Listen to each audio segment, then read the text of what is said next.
Hey, welcome to Blue Jacket Apiary. I know it's been a very, very, very long time since I've been out in my hives, but that's because we've been in a dearth and there's really nothing to say except there's nothing blooming. And so they're not that busy right now. They're just trying to get through this period where there's not a whole lot available. And so to avoid any sort of a robbing potential situation, I've just not gotten in the hives. Because if I come out here and they're alive, well, they're going to be a little bit testy. And honestly, I can't say that I blame them because they don't want to lose what they've got. And so they're just kind of, right now, they're just in sort of, I guess you want to call it a survival mode where protect what we got and wait for the next flow to happen, which is what we're coming up on. It is the middle of August. Something's going to happen probably in the next couple of weeks. We should see the flow in my area usually starts. Sorry about that. I'm trying to take care of 5 things at one time. The flow in my area usually starts sometime around the second week of September. But we've had a ton of rain in the last week, and we've needed it. So, who knows what's going to happen? I mean, it could come a little bit sooner than what's expected the way things are going. But I'm going to open up one of my hives, take you all along on a trip. So stay tuned. What I've decided to do is crack open my smaller hive. This hive was just going crazy at the end of the first flow. These two were doing well. The one on the end was just chugging along. Not getting huge, but it was just doing well. I mean, it wasn't growing. I mean, it was growing, but they weren't going crazy. But I'm okay with that. So the one on the end doing well. These two doing great. This one just going like gangbusters. This one going at the end of the flow, I was worried. I was seriously worried about what it was going to look like during the dearth because, well, I just didn't feel like they were growing. I didn't feel like they were I just didn't feel like they were doing what they should be doing, and you would think that by the time I get to year 3 that, I would just not get worried about it. I get all stressed about it. Let the bees do what the bees are going to do, but come on, that's not how I roll. So I opened them up and I saw this. That's half. Let's see what the other side looks like. This was significantly bigger than it was when this whole thing started. They have grown. Oddly enough, they're a little bit bigger now than they were going into. We're going to pull a frame or 5 or something and see if we can figure out what they're looking like. Now, I happen to think they're going to be a little bit bigger. I say that looking down into the hive because I see more now than I did then.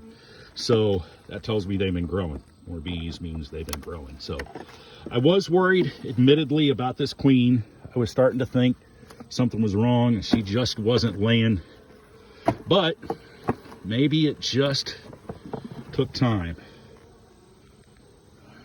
Well, maybe my fears were founded. We'll see. I mean, I will admit, going into the dearth, they were rather small.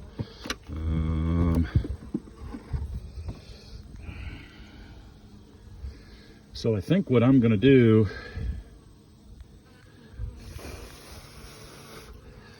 is, I think I'm going to feed them. I think I'm going to go make up some sugar water, maybe some special concoction to try to induce the queen into laying. See if I can get this hive to grow a little bit before the flow comes on. Because, yeah, they're bigger, but bigger is relative in this case. That's just the life of a beekeeper, This is one, so update. This hive, I did a split off of this hive. So I had that one and then this one. And at some point, they didn't make a queen and they didn't make a queen, so I went queenless, bought 2 queens, This queen took off and was going just crazy. This one, not so much. So still not going so crazy. So I think what I may do, like I said, is mix up some sugar water and some feed and see if I can induce her into laying and get this colony growing before the flow starts, so that while the flow's on, they really grow and the queen really goes crazy, and try to get them big enough to survive through the winter. And see if I can get them to make it.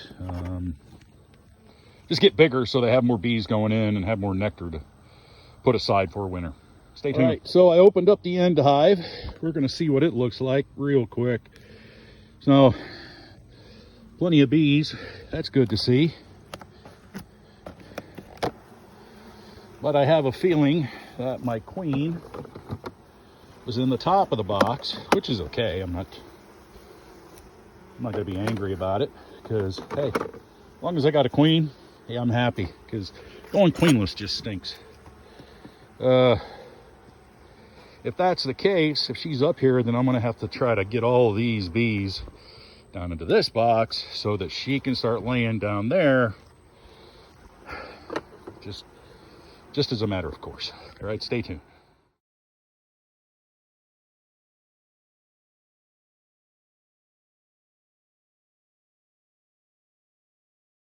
All right, wow, that was craziness.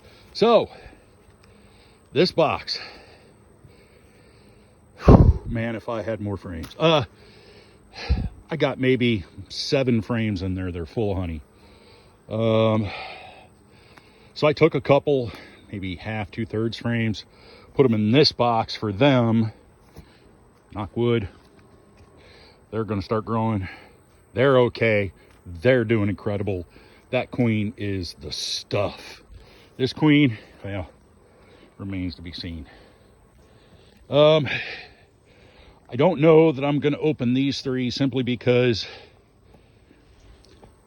that one and that one were kind of testy when I opened theirs. I mean, I didn't get stung, but they know we're in a dearth, and they're not happy about somebody being in there. So I don't know that I'm going to open 3 more, just because I don't want to risk. I mean, if we look, there's activity in all of them. Plenty of bees. I'm not worried about the numbers. I have a feeling that these 3 are doing just fine. I'm glad I looked into that one. I'm glad I looked into that one, because my fear was the queen was up here in the second box, and I saw no brood up there. It was all honey. So I have a feeling the queen is down here and she's doing just fine. This queen, there's some brood in there, just enough to sort of keep them going, but nothing to make them grow.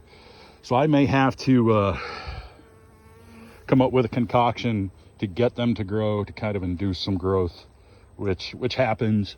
But I am happy that they're still going. I really am, because I was worried that I would come out here and see, a dozen bees.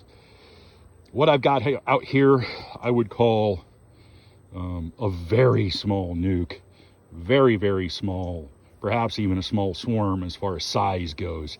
But I've got bees in there, and I've got a queen in there, because there's brood in there. So I'm happy. This one, I am beyond happy with that queen. These 3, they're chugging along. I'm not going to open to give a better report. So that's your update at Blue Jacket Apiary. I know it's been a while. I'm going to try to get out to the farm hive. I don't know that I'll get out there this weekend, because there's just, life happens and stuff is got to get done. But I had to get out here and see these 5. I'm hoping to get out to the farm hive, like I said, this weekend. If not, then I'm definitely getting out there next weekend, and we'll see what they look like. If their survival is based on how testy they were last time, they're going strong and nobody's going to bug them. So there's your hive report for the middle of August, the tail end of our dearth for my area. I am glad to be back out here with my ladies. I'm glad to be back out here, quite frankly, just for my mental health. I absolutely love getting out here. and getting into my ladies and just relaxing while I do it. I know some people think you're crazy. How are you going to relax with your head stuck in a box of 20, 30,000 stinging critters? Let me tell you what, it is. I absolutely love it. I can't imagine me not doing anything else as a hobby until I physically just can't. So there's your hive report. That's what things look like. It is incredible to be back out here in the bees. Thanks for coming along this journey. I hope to see you all again soon. Be kind.